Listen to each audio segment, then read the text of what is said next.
forward it to the person of the moment. Right, thank you. The topic is transforming corporate culture, integrating learning for strategic advantage. And I tell you, she knows what she's talking about. Chizoba Mojeku, lead consultant, Deft Adroit Consulting. Chizoba is a seasoned organizational leader with over 32 years of experience across sectors, including public service, oil and gas, manufacturing, marketing, consulting, and telecommunications. She holds an MBA from the University of Benin and a Global Professional in HR certification from HRCI. Chizoba began her career at Guinness Nigeria PLC and has worked with notable organizations such as Accenture, MTN Group, ECOWAS, and the Central Bank of Nigeria. As principal public sector consultant at Deft Adroit Consulting since 2019, she has led projects in public sector leadership development and HR transformation. She has led international projects under the GIZ, -EU, that's European Union, and World Bank, focusing on organizational development and capacity building across West Africa. At CBN, she served as Director of Capacity Development, pioneering digital learning strategies and forming partnerships with global institutions. Earlier, as Director of Human Resource Management, she transformed HR practices and improved talent management processes. Her tenure at ECOWAS saw her streamline HR processes and promote diversity. Now you know why I've been following her since 2012. Good. Chizoba's professional memberships include Fellow of the Chartered Institute of Personnel Management of Nigeria, CIPM, and member of the Institute of Directors, IOD. She is actively engaged in governance and advisory roles, having served on several boards as non-executive director. Ladies and gentlemen, let us make welcome Chizoba Mojeku.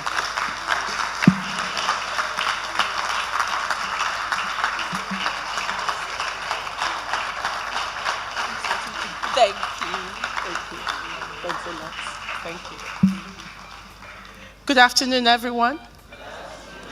You know, when they introduce you like that, they set you up. And like this afternoon now, I'm standing between you, lunch, and going home on a Saturday afternoon. Please bear with me. I am old school, transitioning into the new school. And so there are many things that I'm still learning. But it's good to be here. And I'm really glad that I'm here, even though my village people attempted me on Thursday. So I had finished the presentation and my system froze. And when it froze, I tried to restart the system, thinking, okay, normally to put me in a temporary in the temp file, and I restarted the system. Up till today, I still can't find it. People have tried to help me to find it. And I think the part of the problem is also because Apple also arranged with my village people to be able to. So thank you very much. Everything I'm going to say this afternoon has been said by previous speakers and the panel. But you know, I've put the slides together for you. You can make what you want out of the slides. I'm just going to talk maybe a bit more generally about stuff. And usually I would start with, if we look at the content, and that's the next slide, just talk definitions, because I always believe that definitions are critical in learning. They're part of the problem that we have in organizations because, you know, we're saying the same thing, we're using the same words, but not the same meaning. And so I'm going to offer my own definition. Yours may be different, but at least it provides a context in which I am holding the conversation. So a lot of this is about definitions, but there are two critical things that I would like us to walk away from here. We talk about the culture and we talk about learning. And one of the things, you know, I struggle with all the time is that when we as learning practitioners are talking, we're talking training. We're talking training like we have control over what I learn. So training is just another way of providing information, just like a book or a website. What I make out of it, you have no control. And so if we can move away from thinking of learning as something that we can control to something that we can provide for people, for them to consume, and then we hope that there will be an application of it. Because it is only in the application of the knowledge which you have gained that there is learning. I have learned. What did you learn? You only learn from when I see it. So let's start with culture. So we use that word culture. What does it mean? People have defined culture as an identity of a community or a group, or some members of the society. And you could look at culture from an anthropological or from a sociological view. And when we're talking from anthropology, it says that it's a complex whole which includes the knowledge, the belief, the art. And so how do I know your knowledge? How do I know your belief? It never shows on the surface. So all lizards are prostrate. We don't know the one that has prostate cancer. Okay? So we don't know what you believe in, and it's only in some of the actions that you're going to take that we then now say, oh, is that how that person thinks? And from sociology, it's about the manifestations that shapes people's behavior and what is acceptable to people within that society. And the reason why this is important is if you understand what culture is, understand what learning culture is, then we can understand our role in trying to help the organization either to build a learning culture or even to shift the culture that we have, or even to maintain the culture that we have. Does that make sense? So my energy comes from you. I even forgot another very funny story that I said I was going to tell you. So I was here yesterday. So I've been for this conference for 2 days. I was here yesterday. Because somewhere inside my head, I had August 2nd was a Friday. Inside my head. So I flew in. I don't fly in the night because I lost my sister in the Dana crash. And so I flew in about 10 p.m. on Thursday, stayed up all night. Remember I told them my village people tracked me? And so I stayed up all night trying to pull these slides together. And guess what? I show up here in my dress. You should have seen that dress. So that's why I'm wearing this dress and looking very formal. You should have seen that dress. Because I went back to the shop to try and buy another dress and they told me it was 75,000. The same way these days I have no time for bullshit. At 56 years, if I can't say it the way it is, I told the girl I can't afford it and I just left the shop. So I couldn't buy another dress, to show you how I have steeze and composure.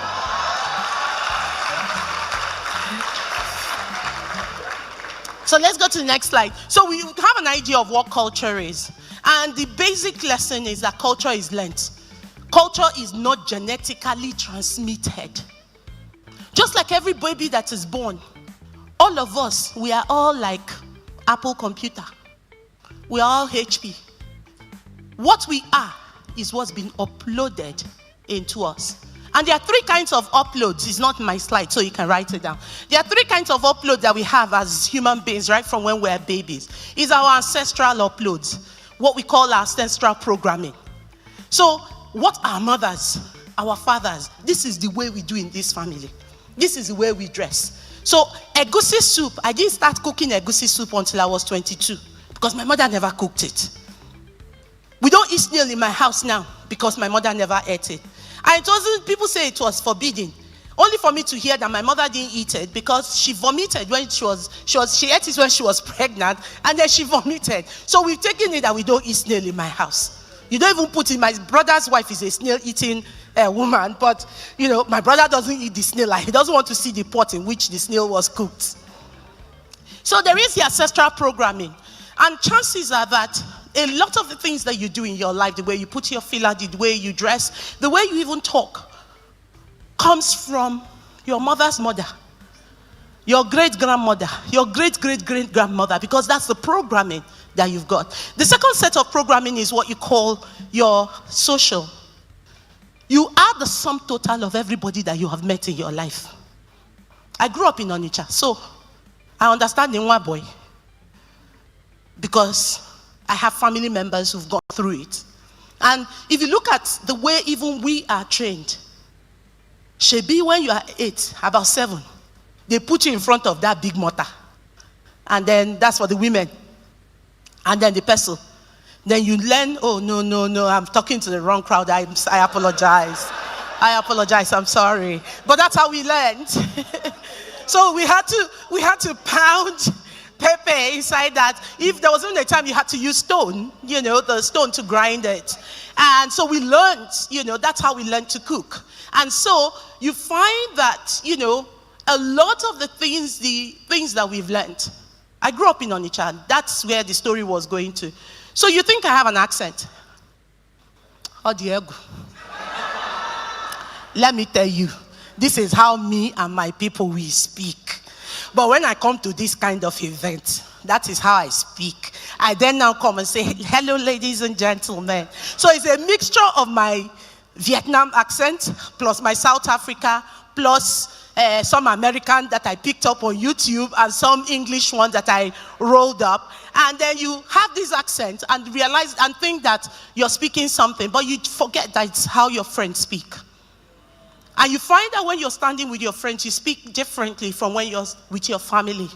And so every single place, you find that there are many things that you have been programmed by your friends. Right from when you were young, the streets you lived in, the places you lived in. If you lived outside the country, it has an influence on you.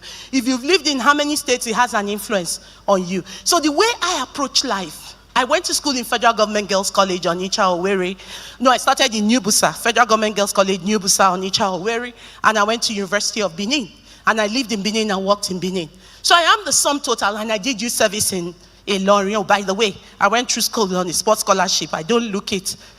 But please do know that I played basketball, volleyball, handball, football, discus shot put, and I did the 100 meters dash. So I have many Nuga medals. The reason why I tell you people is that you will not know, and nobody will tell my story unless I tell my story myself.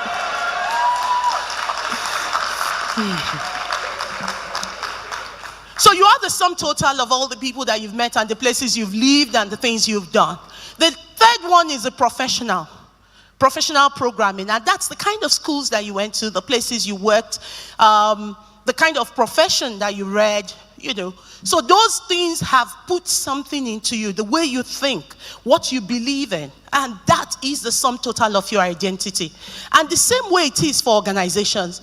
The way we make decisions is clearly driven by what we believe in as an organization. So our belief, our assumptions, and it usually starts with the founders. So for founders in this room, you are already setting the culture of your organization. And by the way, the culture of your organization, I have an impact on the culture of your organization. Why? If you've met me before now, I left an imprint on you, and it's likely to be in your organization. So the same way, nothing about us, nothing about our organizations are original. We're borrowing things. However, the deep-seated things that we do not see,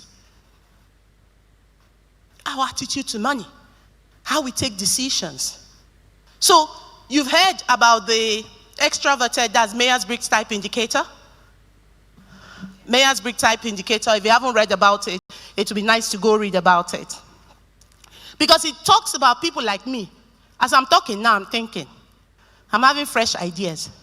But there are some of you who are tired of me. She too talk. I beg, make she pipe down and make she just slow down.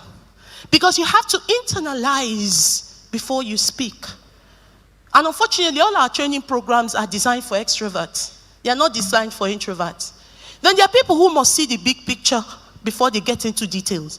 So you're telling me that, so we need to, madam, we need to fill this column and fill. You haven't told me why. You haven't told me how many forms I'm going to fill and what you're going to use it for. Okay. The next one is, are you a feeling or a thinking person? Do you worry about people or are you about logic? There are some people that when you are talking to them, but the staff, and it's at that time that your CEO gets very angry. What is staff? I'm the one who brought them into the organization. Why should my life now be dictated by what they think? Okay? And then he wants things done logically. So that's the thinking and that's the feeling. And then the other one is, are you going to take decisions immediately? Or are you going to defer decisions until you have a little bit more information? So these styles affect a lot about the way we think and the way we take decisions. So organizational culture is about the values, the beliefs, and the behaviors that define how we as a company operate and how we expect our employees to behave. So this says that there are many things that we see that are driven by things that we do not see. So they went to National Assembly. And some people were saying, oh, very beautiful woman.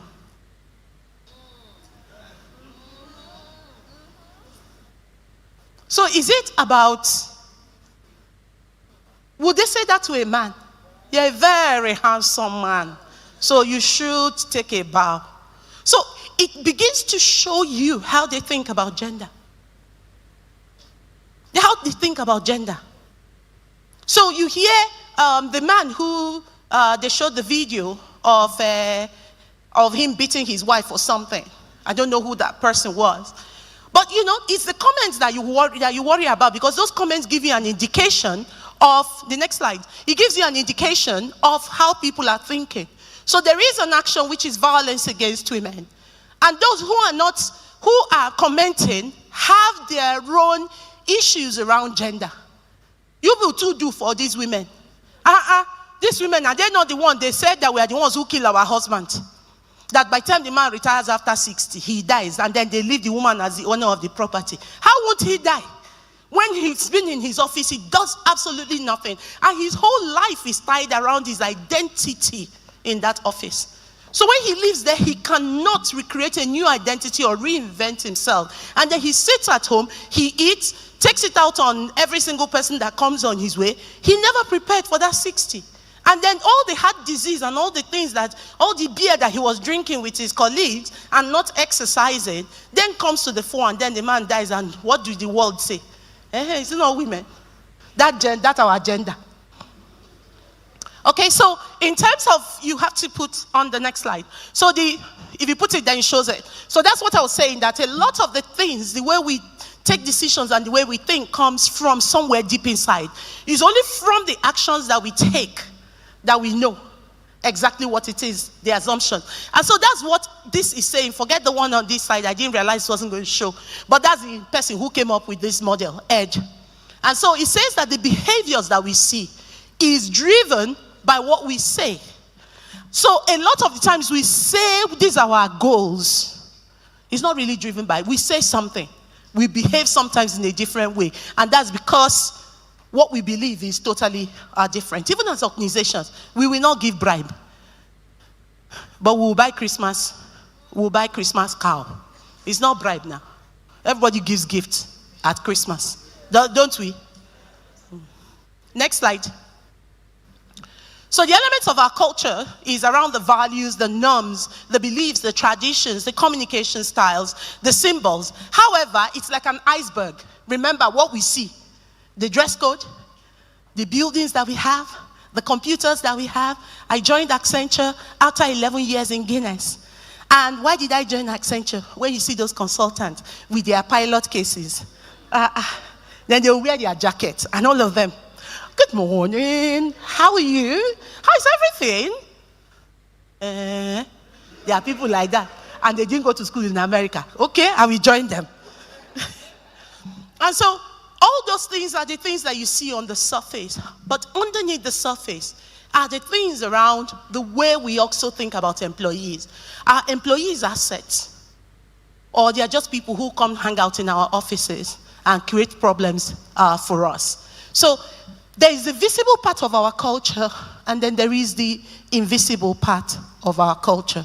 And you see it in the banks when they do what they call those things? MPR, where it's all about numbers and they're aggressive and they're abusive about it.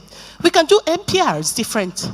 But that's, people feel that you've got to be in there. When I joined Guinness, I was the first female shift brewer. So in the night, I was the only woman in the brewery. And when you're a shift brewer, you control the brewery. Even the MD can't take anything out of the brewery without my signature. So they were not used to a woman. And then they expected me to be jumping up and down like, Ashami, I'm not going to. That's silo. My colleagues will be climbing it. The silo is almost like 10 floors. No lift. I don't know who did that kind of punishment. Is it normal?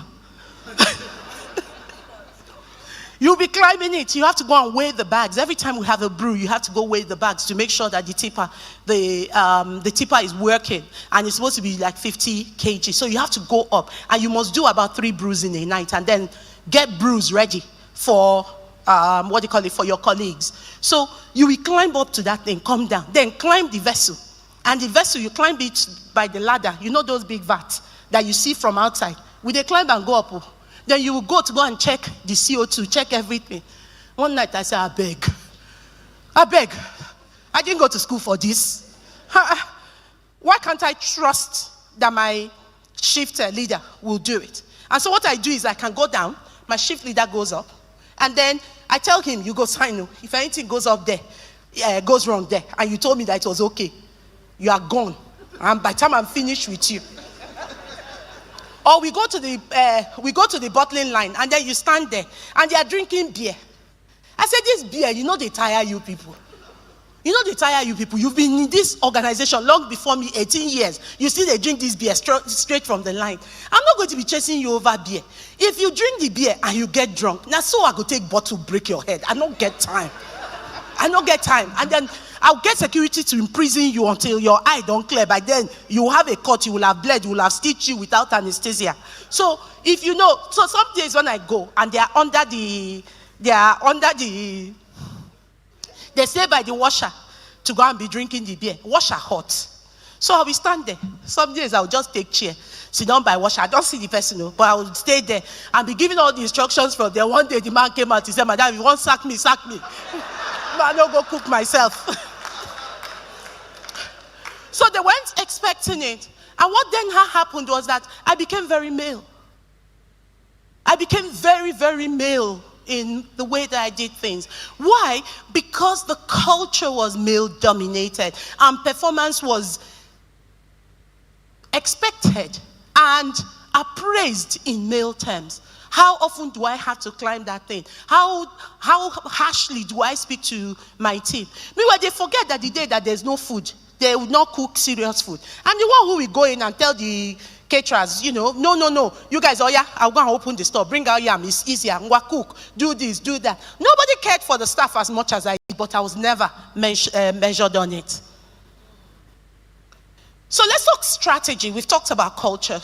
So from 2 slides. So in terms of strategy, we talk strategy. What does this strategy mean, Seth? So strategy is the direction. So we say, this is our vision. This is our mission. How are we going to achieve it? What are because remember that our vision is a long term. We want to be the dominant. You cannot be dominant by tomorrow. It can take you sometimes about 20 years, and you have to kill off all your competitors, or watch them die, or go to a prayer house for them to help you to kill them. So, what is this strategy? How are we going to that destination? Which road are we going to take? What will be the milestones in between? If we get here, we know that we've done it. Okay? And then because of it, there are many things that you have to put in place. So strategy can be defined in 5 ways. And that's what this is. So you can go read it, because this is not a course in strategy. But it says that it can be defined as plans. It can be defined as ploys. That's, you go just hoodwink your competition. So you go into mergers and acquisition to be able to stop them. Maybe they have a supplier, or you will have a single source supplier or very limited suppliers, and you decide to go and merge with one of them, backward integration, so that you will starve them of their ability to survive. Or you go, you have, like a very strong advantage in an area, and you more or less like dominate in that area so that your competition, strategy could be a ploy. Strategy could be about patterns that emerge from your existing methods, and then you're using it to replicate. So you're good at something, okay? You're good at something, you're good at different things, and so there is a pattern that you have established that is giving you an advantage. Or it could be your position to say, I want to be number 1, or before then I want to be number 15, or it could be a perspective that you have that is quite unique to you. So those are the ways, because when you ask people about strategy, in fact, if you ask ChatGPT will tell you that it is a very complex it's a very complex thing, and starts talking about, is it strategy as a process, or strategy as a plan, or strategy as competitive advantage that you have. So, but when you relate it to the success or the culture of the organization, your strategy, helps you to define your goals, your objectives, and your activities, and then your culture is the how. What behaviors, what are the values, what are the practices, and what are the behaviors that we need to have to push us to our results? So you begin to see that when they say culture, eat strategy for breakfast, it even eats it for lunch and dinner. You can have the best plan if you don't have the people, if you don't know how to behave, if you have not set how we are going to behave, forget it. I say what? Forget it. Just forget about it, because you are going nowhere. And so strategy gives you focus, and it helps to provide alignment.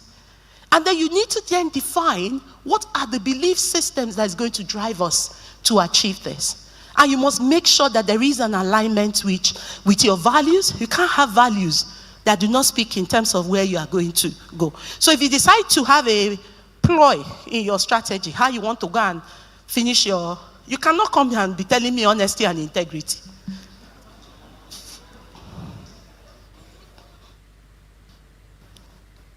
Let's go to the next slide, or 2 slides. Then we talked about learning culture. What is that learning culture?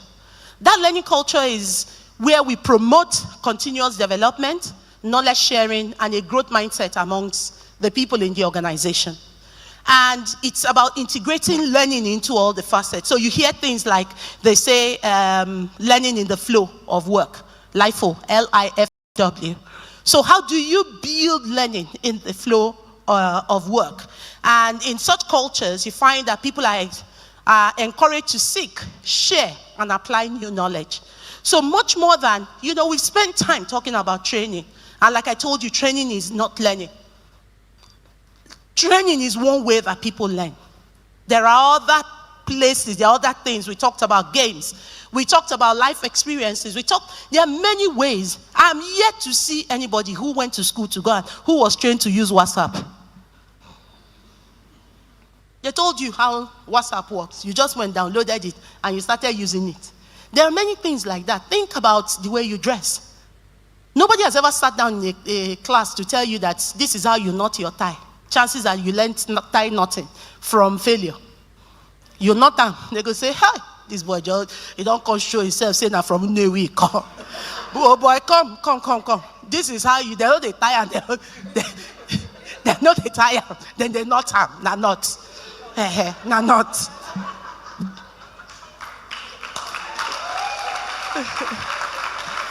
Next slide. So you find that the learning culture is about curiosity, building curiosity, encouraging curiosity, exploration, experimentation. It's about knowledge sharing, support for growth for each individual, integration into our daily operations. How do we empower and provide autonomy and self-direction? Because we have been here infantilizing employees.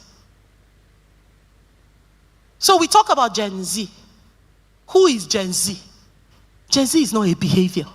Gen Z is just the years that somebody has been born. And it has absolutely nothing. Nothing. Nothing to do with people's behaviors. Remember that I told you that people's behaviors come from what? Ancestral programming, social programming, and professional programming. So some of the things that you may think that are common is because of socialization and because of the context in which they were born. They were born with computer, while we were born with mortar and pestle and stone for grinding. We were born, hey, there's nobody here. Tire. I saw tire the other day, bicycle tire. Ha! I couldn't help it. I went inside and wore my knicker. Then Nasa rolled the tire, take hanger.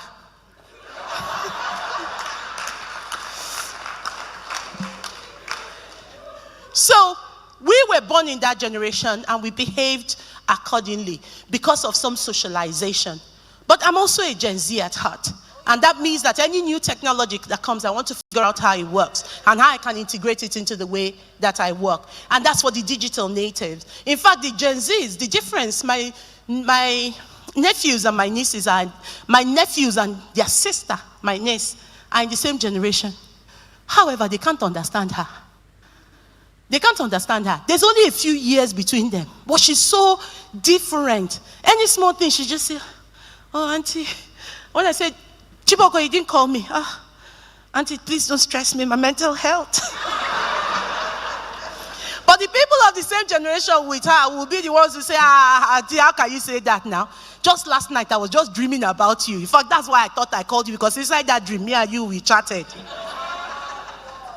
Okay, so these are the parameters and the characteristics, you want from a learning culture. And there is something called the learning organization. So I discovered this book, I think it was 1990 something, Peter Senge. I think, no, it was in 2000 that I discovered Peter Senge. And I read quite a lot of his work. So he talked about the 5th discipline.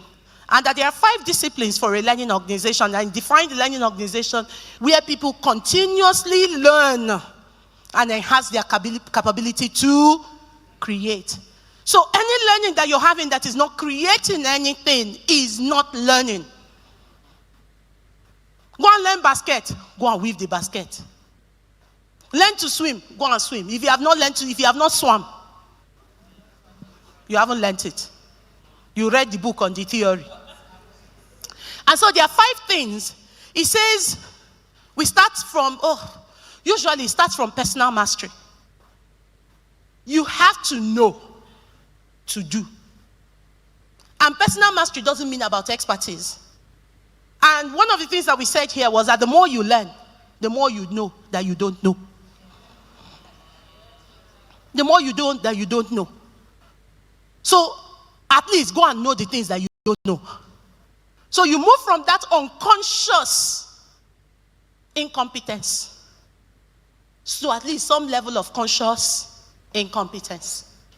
Okay? So, personal mastery. Then it talks about the mental models. You have to, until learning challenges your belief and values, it's not going to stay. And so what does that? Failure.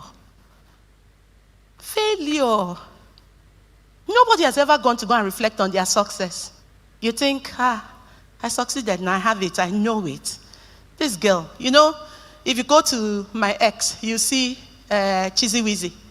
That was from my mom. My late mom, you will say, Cheesy the Whiz Kid. Hi! This girl was smart. Smartness. Monkey smart, monkey smart. Now because three near each other. Put monkey for desert. You will go and change the mental model of monkey for monkey to know that they're not smart for inside forest. Now to survive for inside the desert, now you go there. So it's got to challenge. We've got to reflect on our mental model and change the things that need to change for through learning and through results to come true. And then he talks about building a shared vision. So in building the shared vision, if we do not know where we are going, we will never get there. You will get there, but you will not, the rest of the organization will be going at different points. So the importance of shared vision making sure that there is an alignment in our mental models, and also constantly challenging what we believe in and what we think, and our assumptions as a business, and then also team learning. We've got to learn together.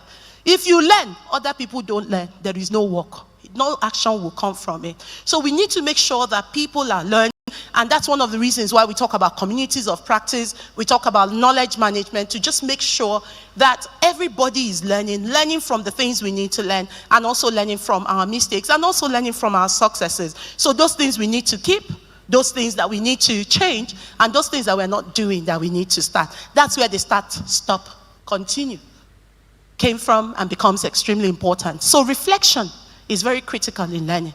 And then the last one is systems thinking. Oh, you know that job that you are doing? That job you're doing is not the only job that we have in the organization. So a lot of us think that that thing I'm doing is the most important thing in the organization. That thing is only one tiny thread in the fabric called the cloth of the organization. So we need to think from the organization, and that's one of the challenges that we have as learning professionals. So we think that our learning is be it all, but our learning actually comes from the strategy. And that means that we are going to have to partner with people and work with people to see the big whole, see other people's parts in it, and see how we are going to weave the thread through so that we make sure that we are all supporting each other. So systems thinking, you patch this dress here. If the cloth is weak, will it stay patched? It will tear somewhere else. Okay? So that's what systems thinking is all about. How do we learn? Slide. At some point I will sit down, because arthritis is a very humbling experience. When I was fighting for people living with disability in Central Bank of Nigeria, people were, Chitudu. I didn't know that I would end up sitting in a wheelchair sometimes. So when I'm flying from Abuja, I sit in a wheelchair because to go up, come down, go up, come down, walk to the plane. It's always easier for me. I sit in a wheelchair, they wheel me. And then everybody will just be looking at you. Hey, yeah.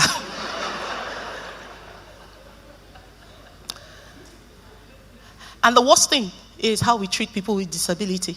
How we get them on the plane is the absolute worst thing.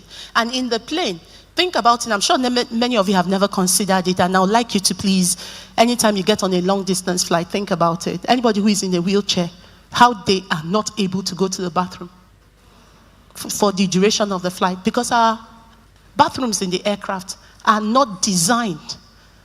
They are not designed, for people on the wheelchair. And our aisles, we make the aisles so narrow, so even their wheelchairs can't pass.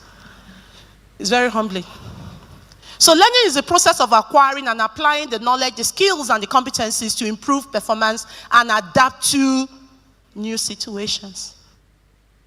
Is there anything here that says learning is about being taught? It says it's about acquiring. Who is acquiring? The learner. Who is applying? Learner. What is he supposed to do with it? To improve his performance, and then to... And so there's a difference between learning and training. In training, the goal is training, and it's teacher-focused, and the teacher is supposed to be subject matter or facilitator of some concepts, and the learner's role appears passive. But in the learning, the learner takes preeminence, is learner-focused, and it's a collaborative experience, and critical thinking and problem-solving is required of the learner. Unfortunately, our schools, our universities have taught us never to learn. Next slide. So these are some principles. Okay, sorry, on the right. No, go back to the other slide. You've seen it. That training is just a tiny little bit of the performance, because the ultimate goal of learning is what? Performance. So when Fatima was talking to you, Fatima didn't tell you the whole story. So I joined they split human resources and learning, and that was to solve the problem. How do you solve the problem? Like Chizoba. How do you catch a cloud and pin it down? How do you solve the problem? Like Chizoba. So they needed to solve the problem. Godwin Emefiele needed to solve the problem called Chizoba, because he felt I wasn't allowing him to do the things he needed to do in human resources. So he carved out a department and called it CDD and go and lead that department. So when we got there, one of the first things that we did was to take stock. What do we know? What don't we know? And then we went to ATD to try and build the competencies of the people. By the way, I never went for ATD conference. They did. Because they are the ones who will do the work.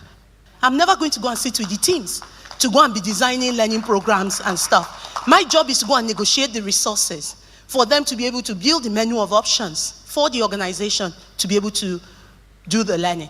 So we send them off to go and get certified in performance consulting, in instructional design, and what was the other area again? I can't even remember. The training, learning development. So they went off and they got that certification. So the first thing we did was, one, for us to get the performance that we wanted for the organization, we needed to then now build our own skills to be able to support other people. So the next slide talks about the 70-20. We've talked about it. But then there's something they call the 4 E's of development. So it's about education, experience, environment, and the exposure that you have, which is same thing as training, transfer, the jobs that you have done, and then the environment, that's your team, and travel. Travel exposes your mind. It stretches your mind, and your mind never goes back to the way. So when you travel outside the country as learning specialist, I go into the kitchen to go and see, you know, all those things that they said there outside the country for us to do tea break. I know all of them on Amazon because I've ordered all of them. How you set your cups, how the kind of music. So if your training center doesn't have music piped into it, because there's music that's relaxing, and by afternoon, you've got to up the tempo so that when they come back from lunch, it's quite upbeat. There's fragrance that you use. So in the afternoon, we pipe citrus. Okay? And then by afternoon, in the morning we pipe citrus, by afternoon we up the game a little. So it keeps them energetic. So there is a science to all these things. And as training professionals or learning professionals, we've got to know about ambience. If the ambience is good, what is likely? People are put in a position to learn. It doesn't mean that they will learn. Because if I'm their facilitator, they may not like me and like my energy. So there's on-the-job training, next slide. On-the-job training, off-the-job training. These are examples of those kinds of trainings. And then we talked about the future of work. Work is changing. Technology is driving. Next slide. Technology is driving the work. The workplace has been disrupted. Workforce has been disrupted. Not everybody who is in our office is a permanent worker. We've got gig workers, and we've got to train them. So these are some of the things that are changing and driving the way that we are going to be doing learning. And so we're seeing shifts. Next slide. We're seeing shifts from hierarchical structure to collaborative teams, training programs to continuous learning, knowledge hoarding to open sharing, fixed mindset to growth mindset, and then formal training environment to the hackathons, which are the experiential learning that we are having. They're going to get the slides, won't they? It will be there. Okay. I'll still have to do the reference slides for you so that it's complete. So learning today, as we know it today, is more around visual learning, mobile learning, interactive learning, self-paced learning, social learning, real-world application. Bottom line, if you don't have technology, you are not learning. If you haven't put in the technology into your system, your people aren't learning. Why? Nobody has the time to give you 40 hours to go and learn communication skill when on YouTube, which is the largest learning platform right now. Whether it's good or bad, or evil or wicked. So nobody has that time to give you the time off for you to go and do that learning. So you need to put in the platforms. And if you don't have the platforms, have the partnerships with Coursera, Udemy. For Udemy, all these things that we call power skills, soft skills, they know they teach them for class again. Can you remember that man? They know they pop him. That's music, that comedian who was trying to do, they know they pop him, they know they teach him again. So let's try to, people will go through that training online, and then you do what you call the flipped classroom. So you learn, and then let's come and have a conversation about the application. And if you don't have learning agreements, you should have learning agreements for every kind of learning. What are you going to learn? How are you going to apply it? Because at the end of the day, what is the person doing? They're writing their performance contract. Because that's what I'm going to check. That you have applied it and you are getting the result. So evaluation starts from planning. And like you said, you have to start from impact. It's only when you have planned the impact, a reaction.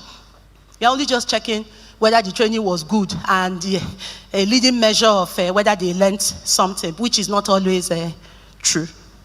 So these are the new kinds of training, the kinds of things that people expect from learning in the workplace now. So how are we going to build the learning culture? So he talked about leadership buying. Please, 2 slides down, and I'm winding down. Leadership buying and modeling. And here are strategies. So for leadership, let them set the tone, let them communicate the value of learning, and let them go on learning themselves. If your CEO has never gone on learning, if you can, bundle him. If he doesn't want to learn, he should come and teach. He must have. If your CEO has never been on any training, as Director of Human Resources, Sanusi Lamido Sanusi went on courses to HKS, came back, and the first book he bought me was Leadership on the Line. And that's one of the things I've been teaching about the 3 temptations of leadership. The people who like control, so they are micromanagers. The other ones are the ones who like power. They like sycophants around them. They like to be admired. You are the best thing that happened to us. Then the ones who like people to massage their egos, you know, those ones they like to be held, you know, because you're solving people's problems. Somebody, they will baby you at home, or baby you wherever it is they are babying you. Those ones are prone to sexual sin. So after reading that book, I now went back to go look for the information around dignity and around leadership, adaptive leadership, and what leaders are supposed to be doing. So if they don't train, let them come and train. So develop classes where they are the ones, like your leadership program, they must come and train. Because no man is an island, that he's not going out. That means that he's not learning anything. Because all those trips that he takes 1 day, 2 days to go attend meetings, he's not seeing anything. Doesn't know what the people are doing. Come and go to Harvard, go to wherever it is that other people are going. If you are not going, oh yeah, we have given you this class. Come and teach. And if he doesn't, report him to me.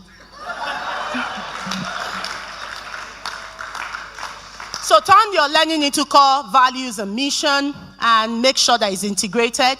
Then you help people to create personalized learning plans, and that's individual plans, and you do your competency and skills mapping so that they can then now use it to be able to look at the kinds of trainings. And then people must show their learning portfolios. What have they learned? So there was this guy in Central Bank of Nigeria, and the guy in Central Bank of Nigeria had done about 400 courses when we put in Skillsoft into our system. And we took him to London, because anybody who can do 400 courses, that person can be an MD. Let's go. Slides. Because I just want to, there's something I want us to walk away with. And this is it. The issue is, that's the triangle. Keep going until you get to the triangle. We have been talking about individual learning. We never talk about team learning, how departments learn, how organizations learn. And so because of it, we do not learn as organizations.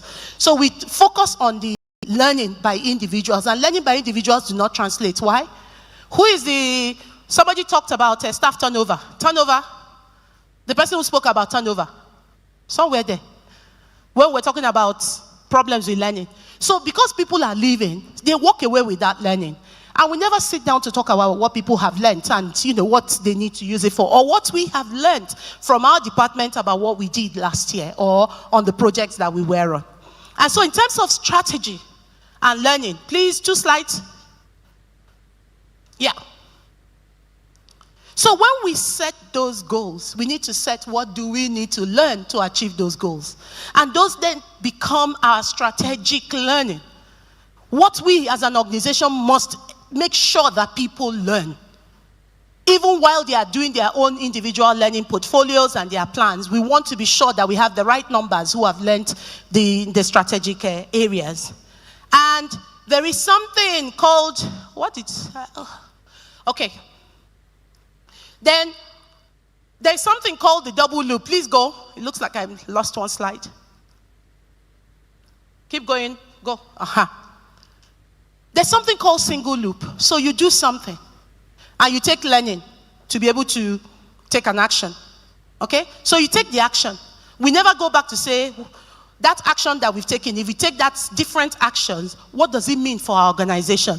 So it talks about the single loop, double loop, and triple loop feedback, which is about not only are we going to take an action, which is our interpretation, the judgment, and the behavior that's reacting. We are then now going to go to our systems to see what in our systems rules, performance metrics, or profile that needs to change. And then we then now need to come back. What are our assumptions about our organization that needs to change? Because it's only in changing those assumptions about it that we will change those policies, we will have the right policies that will give us a different result. And that's the job of learning in organizations. And so how do organizations then now codify that information? So when we acquire learning or acquire knowledge, it shows in our personal memory, it shows in our personal experience, it shows in our notes, in our individual capabilities, and also in our networks. Then when we do the group learning, it shows in the reports, the products, our team-specific expertise, technologies, and then the stories that we tell. But the organization memory, we need to strengthen the organization memory, and that's in the databases, procedures, processes, core competencies, the policies, and the values that we hold dear to us. And so, keep going, keep going, keep going, right down to the end, to the summary. The key to unlocking the value of learning and to reinforcing a learning culture in our organization is to make the organization learn.